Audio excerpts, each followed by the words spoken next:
Assalamualaikum warahmatullahi wabarakatuh. Kembali lagi bersama kami di Arai Edukasi Channel ya.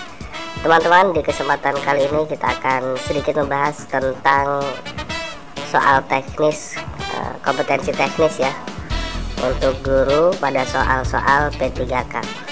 Apakah teman-teman sudah tahu bahwa di tahun ini P3K guru tidak hanya diikuti oleh guru honorer ya, tapi juga oleh guru yang sudah lulus pendidikan profesi guru.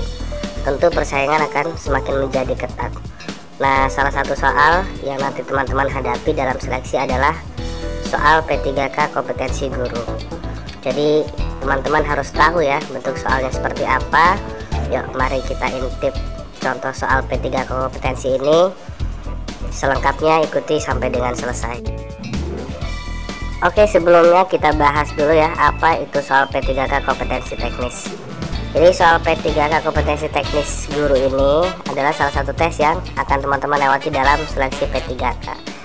Sebelum kita membahas soal lebih jauh, kompetensi teknis guru ini adalah ujian bagi guru untuk mengukur kompetensinya ya, yang berkaitan dengan bidang studi dasar serta pedagogik ya, yang menjadi ruang lingkup guru. Kompetensi pedagogik itu diujikan sebagai bentuk implementasi antara kompetensi pedagogik dan bidang studi guru di dalam kelas. Ya, jadi dalam seleksi P3K nanti biasanya teman-teman akan disuguhkan dengan soal 100 ya, 100 soal dan diberikan waktu hanya 120 menit saja.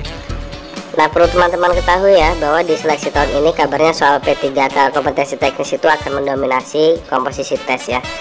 Informasi dari Dirjen Guru dan Tenaga Kerja Kependidikan menyampaikan bobot kompetensi teknis itu sebanyak 60% dari nilai soal. Oke, baiklah teman-teman, lanjut ya kita ke contoh soal. Di soal yang pertama ini soalnya adalah teori yang menyatakan bahwa peserta didik selama kegiatan belajar lebih ditekankan untuk aktif berpikir, menyusun konsep serta memberi makna tentang hal-hal yang dipelajari.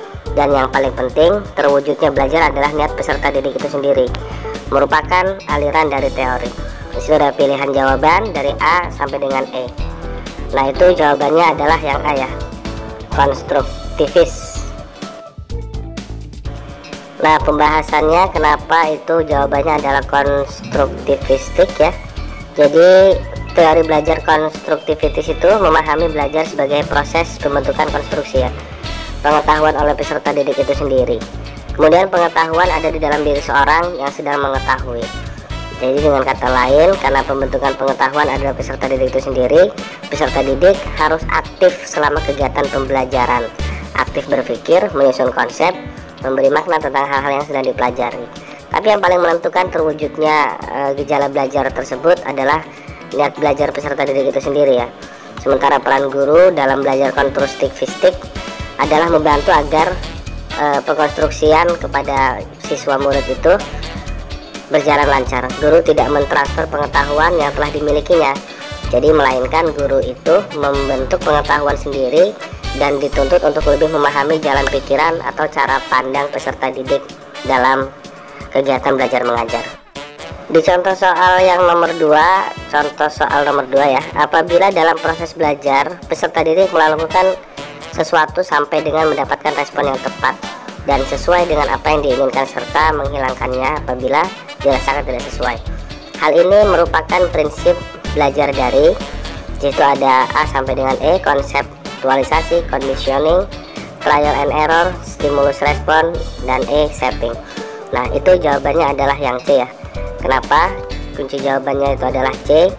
Jadi pembahasannya metode coba-coba merujuk kepada upaya atau metode untuk mencapai sebuah tujuan melalui berbagai macam cara. Jadi upaya ini yang dilakukan beberapa kali hingga akhirnya mendapatkan cara yang paling sesuai. Kesalahan dan kekeliruannya itu dicatat sebagai evaluasi dan sebagai bahan pembelajaran.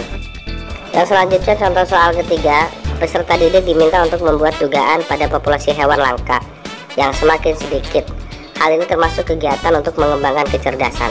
Di situ ada pilihan A, visual spatial, B, verbal linguistik, C, naturalis, D, logis matematis, dan E, kinestetis. Jadi itu pilihan jawabannya yang D ya, logis matematis. Kenapa pilihannya yang D? Karena kecerdasan logis matematis itu adalah hal yang paling mudah terlihat ya.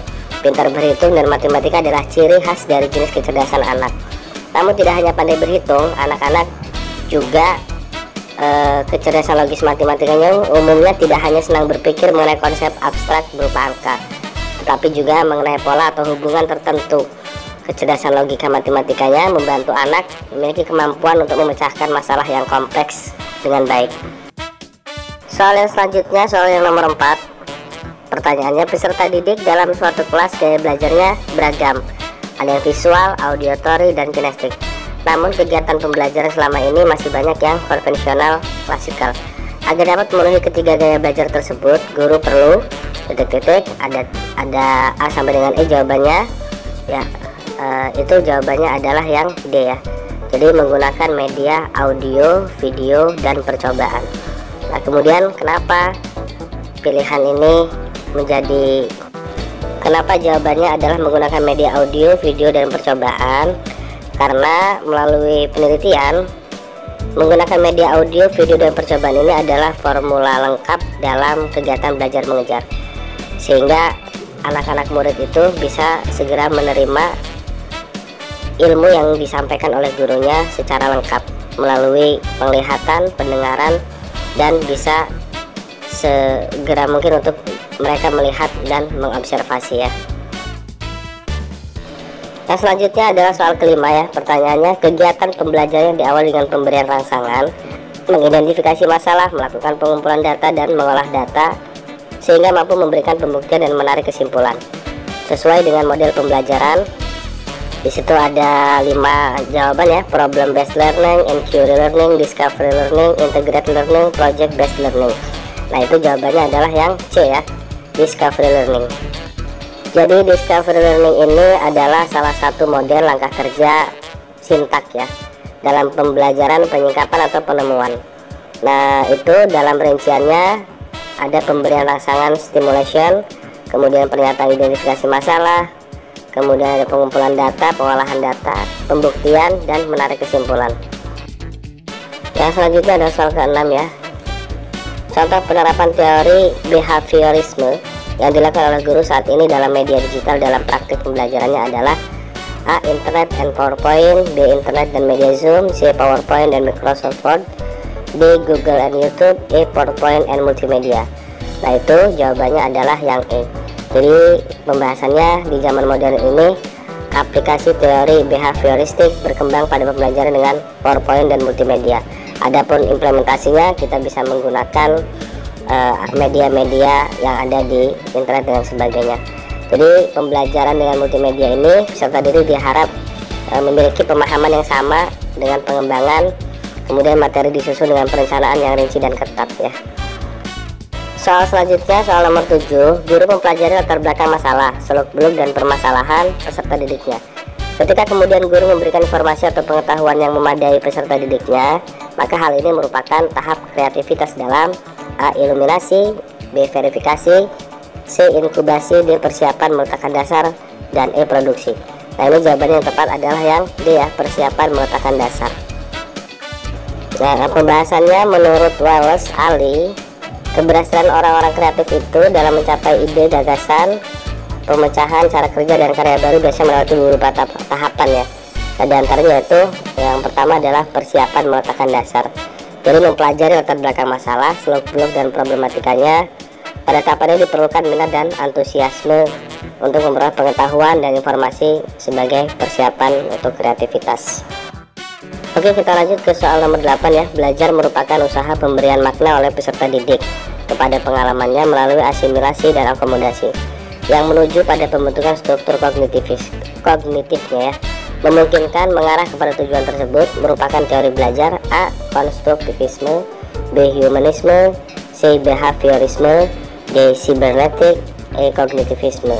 Nah, itu jawabannya adalah yang tepat yang A ya, konstruktivisme. Jadi konstruktivisme itu adalah salah satu filsafat pengetahuan yang menekankan bahwa pengetahuan adalah bentuk konstruksi si belajar sendiri. Pengetahuan bukan tiruan dari realitas, bukan juga gambaran dari dunia kenyataan yang ada.